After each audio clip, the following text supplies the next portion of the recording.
कोटद्वार में रिहायशी क्षेत्रों में हाथियों का आना जाना आम बात हो चुकी है। आए दिन हाथी आबादी वाले इलाकों में पहुंच रहे हैं, जिससे स्थानीय लोगों को भारी परेशानियों का सामना करना पड़ रहा है।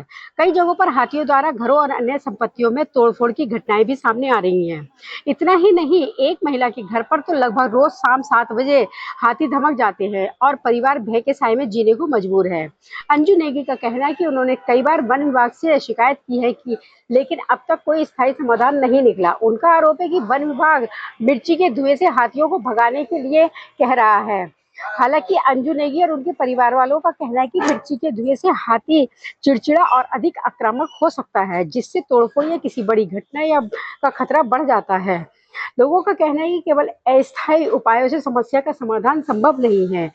वन विभाग से मांग की है कि हाथियों की रिहायशी क्षेत्रों में बढ़ती आवाजाही को रोकने के लिए प्रभावी और स्थायी कदम उठाए जाने चाहिए। वहीं हाथियों का रिहायशी इलाकों में आने का एक कारण उनके भोजन पर डाका डाला जा रहा है। उन वहाँ के स्थानीय लोगों के द्वारा बताया गया है कि कुछ लोग वहाँ से बाकल तोड़ करके लाते हैं और बड़ी मात्रा में बाकल बाजार में बेची जा रही हैं, जिससे उनका भोजन आम जनता तक पहुँच रहा है और हाथी आबादी वाले क्षेत्रों में आने के लिए विवश। बोलिए। रात 6 7 साढ़े 7 बजे यहाँ हाथी आ जा रहे हैं। हमको न खाना पीना हमारे लिए हराम हो रखा है। हम हाथी भगाते भगाते छत में जाके थाली बजाते हैं, कंटर बजाते हैं और पटांगे फोड़ते हैं। हम खुद अपने पेमेंट ला रहे हैं। अभी मैंने 5 लीटर कार्बन का तेल मंगाया, पूरा वो खत्म हो गया है। जंगलात वाले भी आते हैं, उनको भी हम मसाल बना के देते हैं, वो भी हमारी मदद करते हैं, हम भी उनकी मदद करते हैं। मैं दूध दोने जाती हूँ। कल मैंने देवरानी को बोला कि तू यहाँ पर खड़ी हो, मैं दूध निकालूंगी। नहीं तो मेरे को तो हाथी का डर 6:30 बजे, जबकि मैं 7 बजे में दूध निकालने आती हूँ। तब मैंने दूध निकाला कि मैं अंदर दूध निकालूंगी गाय के पास, तब तक मेरे को हाथी मार जा। मैं अकेली घर में हूँ, तो जरा ऐसा है कि यहाँ जो सुरक्षा दीवार है उसको लगाना न्याय जरूरी है। हम आपसे बहुत बहुत वो कर रहे हैं कि भाई ये दीवार लगाओ, नहीं तो हम बहुत परेशान हैं। क्या नाम है? मेरा पुष्पा नेगी है। सर, हमारा घर जंगल के किनारे है। हम बहुत परेशान हैं। रात को 8 बजे आ जा रहे हैं। पूरे रात भर हम सो नहीं पा रहे हैं। बहुत परेशान हो रखे हैं। ना हमारे पास पटाखे हैं ना कुछ है।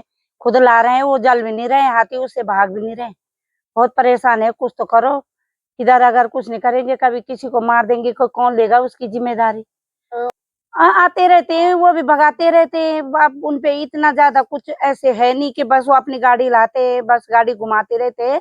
वो तो कर रहे हैं, पर आगे से कुछ करना पड़ेगा। ऊपर दीवार वाल रखनी पड़ेगी। इधर आगे तो दीवार रखे हमारे घर के, इधर तो कोई दीवार नहीं रखी।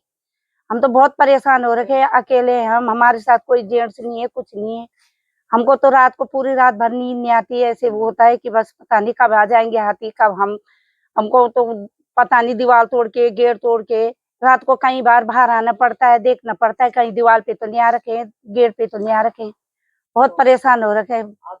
क्या नाम? मैं तो बहुत ही ज्यादा परेशान हूँ, क्योंकि ये मेरा घर है। आपको मैंने दिखाया अभी कि कहाँ कहाँ पे इन्होंने तोड़फोड़ किया है। तो जब भी मैं आती हूँ अपने घर में, मैं देहरादून रहती, हाथी ना डेली रात को 7 बजे ही अंदर एंटर कर रहा है। और पिछली बार सितंबर में भी मेरे घर के अंदर हाथी घुस गया था। उसके बाद उसने तोड़फोड़ करी, खिड़की तोड़ दी थी, दरवाजे तोड़ दिए थे। उसके बाद मैंने फॉरेस्ट डिपार्टमेंट में कंप्लेन की। उस टाइम पर डीएफओ आकाश गंगवार थे, तो आकाश गंगवार सर ने मुझे कहा कि ठीक है कि कुछ करते हैं, कुछ करते हैं। मुझे भी लगा कि ठीक है कुछ करेंगे, अधिकारी बोल रहा है करेंगे। फिर मैं भी शांत हो गई कि ठीक है, डीएफओ ने बोल दिया है तो करेंगे। उसके बाद मैम उनका ट्रांसफर हो गया, कुछ किया भी नहीं, उनका भी ट्रांसफर हो गया। उसके बाद अब मैं इस साल दोबारा से मेरे घर के अंदर हाथी घुस गया और उसने मेरी खिड़कियां तोड़ दी है। और मैम वॉश बेसिन था बाहर, वो तोड़ दिया, टंकी तोड़ दी पानी की। सुना पहले तो उन्होंने सुना कि आपको क्या प्रॉब्लम है। उसके बाद उनका सोल्यूशन मैम सुनिए आप। उन्होंने कहा है कि आप रात को क्या करिए, अपने फॉरेस्ट गार्ड को कहते हैं कि आप रात को उनके जहाँ पे एंट्रेंस है जंगल के एरिया से, वहां पे आप मिर्ची का धुआं कर दीजिए।